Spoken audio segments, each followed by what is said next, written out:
हुआ, खासकर लेह में, जो वहाँ पे बच्चे निकल आए। उसकी वजह ये थी कि वो 14 दिन से वहाँ पे भूख हड़ताल में थे। उसमें एक बुजुर्ग और उसकी बीवी भी थी। कल जब उनकी हालत बहुत ख़राब हो गई और उनको स्ट्रेचर पे लिया गया अस्पताल, तो उन बच्चों के से रहा नहीं गया।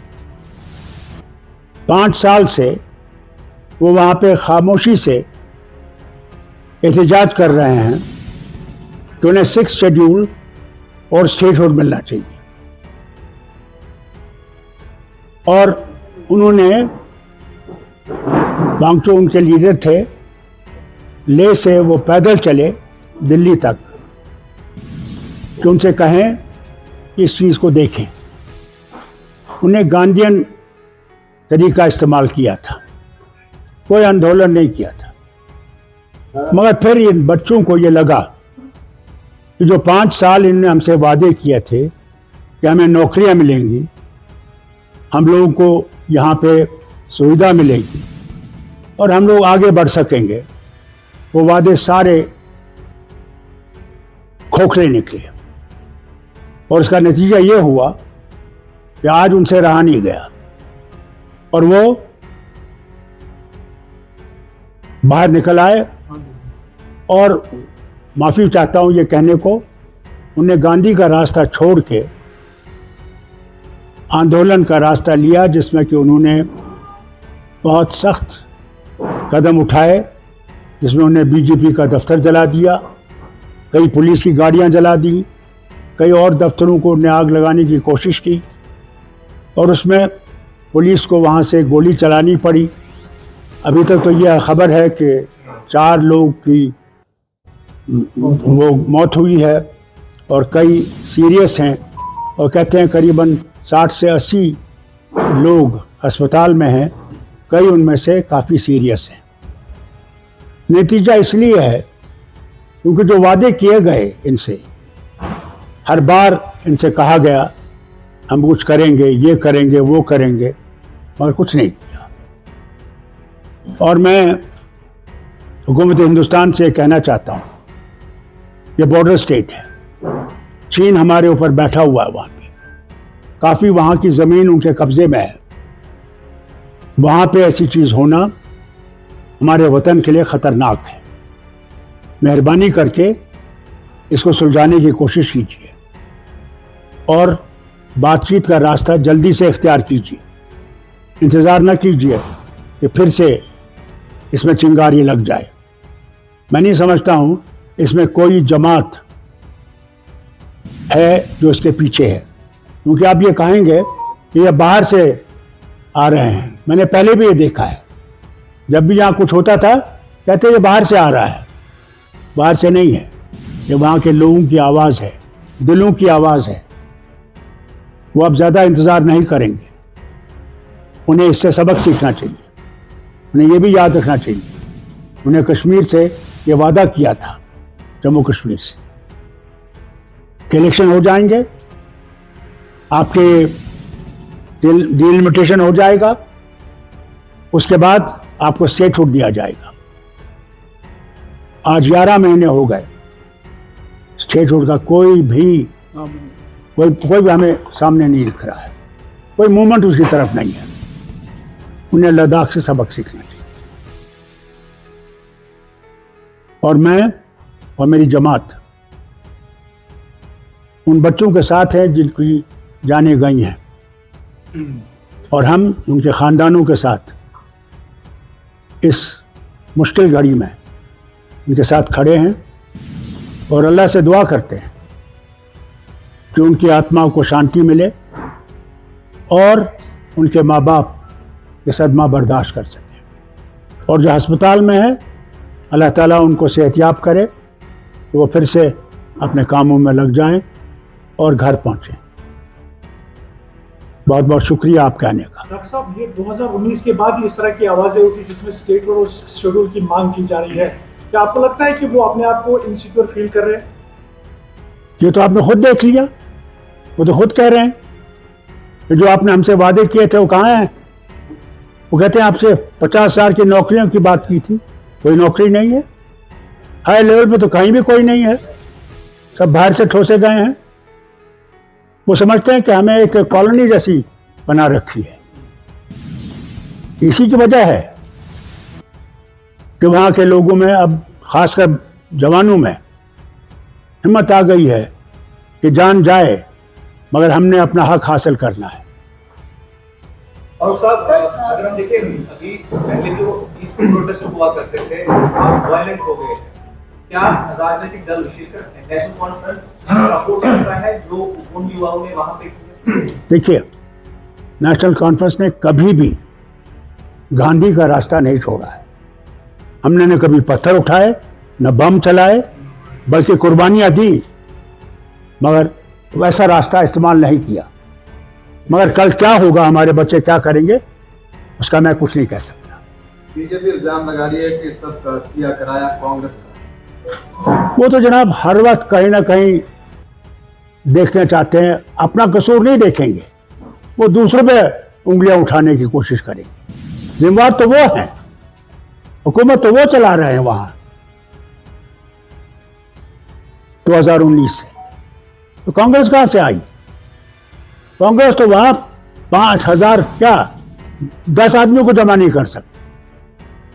ये कांग्रेस का नहीं है, वहां लोगों के खूब के दिलों की आवाज है। किसी के ऊपर उंगली मत उठाइए, बल्कि सुलझाने की बात कीजिए, उलझाने की बात मत कीजिए। सर, एमएचए का कहना है कि जो सोनम वांगचुक है उनकी स्पीचेस जो थे वो प्रोवोकेटिव थे, उनकी वजह से जो वहाँ के यूथ है वो उस वजह से मैं आपको ये बताऊं, ये सब गलत बयानी है इनकी। मुल्क के लोगों को सच्चाई से दूर रखने की। वांगचुक ने कभी भी गांधी के रास्ते को नहीं छोड़ा, मगर आज हमारे बच्चों ने वहां पे वांगचुक को साइड पे रख दिया और कहा ये रास्ता नहीं चलेगा। अब रास्ता चलेगा तो जो उन्होंने रास्ता इख्तियार किया उसमें वांगचुक की जिम्मेदारी नहीं है, वो उसमें मुलव्वस नहीं है। लेट मी टेल यू, उन्होंने जब इलेक्शन हार गए वहां पे, उनने उन लोगों पे, कई लोगों पे वो ड्रैकोनियन लॉ लगाया, सेफ्टी लॉ, जेलों में रखा उनको, क्या क्या घरों में गए तकलीफें देने के लिए, क्योंकि इनका बीजेपी का आदमी जीता नहीं था। अब सीबीआई की इंक्वायरी लगा रहे हैं। जितना ये दबाने की कोशिश करेंगे और जोर और फोर्स को इस्तेमाल करेंगे, इन एजेंसीज को इस्तेमाल करेंगे, मैं माफी कहता हूं इनसे, बयान कहता हूं इनको, इस हुकूमत हिंदुस्तान से कहना चाहता हूं, वो गला फट रहा है, फट गया है। अब आप ताकत को इस्तेमाल मत कीजिए, बहुत हो गया ताकत। अब बातचीत का रास्ता इस्तेमाल कीजिए और आगे चलिए। सिर्फ हवा में बात मत करिए। बात कर रहे हैं, 6 महीने के बाद फिर बात करेंगे। अब नतीजे पे आइए, क्या देने को आप तैयार हैं, वो सवाल है। डॉक्टर साहब, अभी कल सोनम वांगचुक ने ये कहा था कि ये जन जी का आंदोलन है, तो आपको लगता है कि Ladakh is heading towards like situation Nepal and Bangladesh, उस पर क्या कहेंगे आप? देखिए, Nepal is different, Bangladesh is different, they are two independent countries. Here it's our nation, we are the nation itself, the leaders in Delhi are responsible for what has happened in Ladakh. They kept on talking without putting anything in front. So what do you expect those young people to do?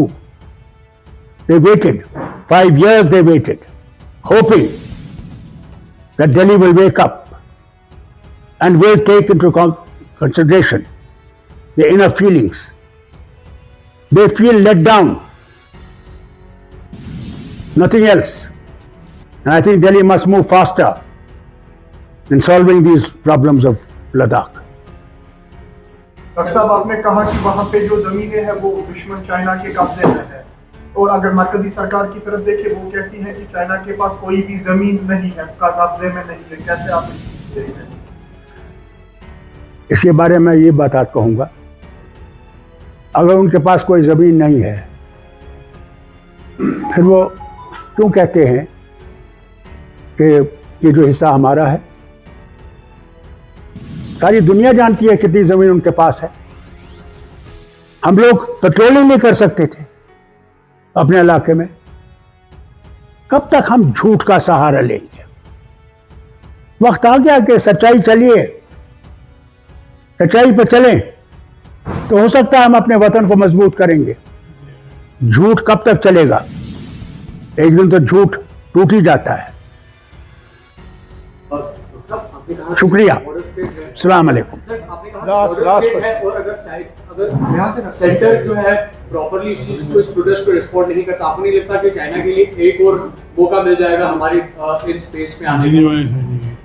भैया, somebody will fill the gap and it's a very sensitive area, जबरदस्त sensitive area है। लद्दाख जो है वो claim करते हैं, वो McMahon line को नहीं मानते हैं। जवाहरलाल नेहरू के वक्त से वो कह रहे हैं मैकमोहन लाइन हमें मंजूर नहीं है। अभी प्रधानमंत्री गए थे चाइना, क्यों गए थे?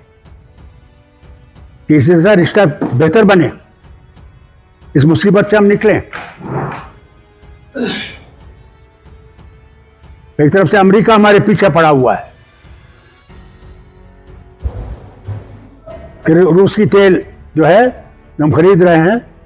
ट्रंप तो कह रहा था यूनाइटेड नेशन में कल, it is India and China जो यूक्रेन वॉर को सपोर्ट कर रहे हैं, जबकि हिंदुस्तान ने यूक्रेन वॉर को कोई सपोर्ट नहीं किया है। डॉक्टर साहब, एक आखिरी सवाल है। जिस तरह से प्रोमिसेस बिट्रेयल हो रही है 2019 के बाद, यहाँ पर प्रोमिसेस किए गए थे कि स्टेटहुड मिल जाएगी आफ्टर डिलिमिटेशन इलेक्शंस, तो आपको लगता है कि 3 खित्तों में जो है हालात किसी तरह की अब बनने जा रही है, क्योंकि इस तरह के खदशात जो है वो जाहिर हो रहे हैं अब लद्दाख से? और आपको क्या लगता है कि अगर यहाँ पर स्टेटहुड नहीं मिलती है तो उसके बाद आप उनके सीनियर पॉलिटिशियन है, क्या एक्सपीरियंस के हिसाब से कहेंगे कि कश्मीर का जाने का होने जा रहा है? आप तो वो बात कर रहे हैं, उस सीढ़ी पे तो हम पहुंचे ही नहीं अभी। जब उस सीढ़ी पे पहुंचेंगे तो फिर आप खुद देखेंगे। नेशनल कॉन्फ्रेंस वो रास्ता कभी इख्तियार नहीं करेगा जिसमें हमारे बच्चे मारे जाएं। कभी हमने नहीं चाहा। जब मेरी हुकूमत 84 में डिसमिस की गई थी, और आपने नेहरू साहब की किताब पढ़ी हुई, जो गवर्नर थे, वो समझते थे कि मैं आग लगा दूंगा कश्मीर को अपनी कुर्सी के लिए। मैंने कुर्सी को लात मारी, मगर अपनी जाने लोगों की, बेगुनाहों की मैंने कुर्बान करने के तैयार नहीं था, और आज भी मैं उसी रास्ते पे हूँ। मैं नहीं चाहूँगा कि जम्मू कश्मीर का कोई भी मारा जाए।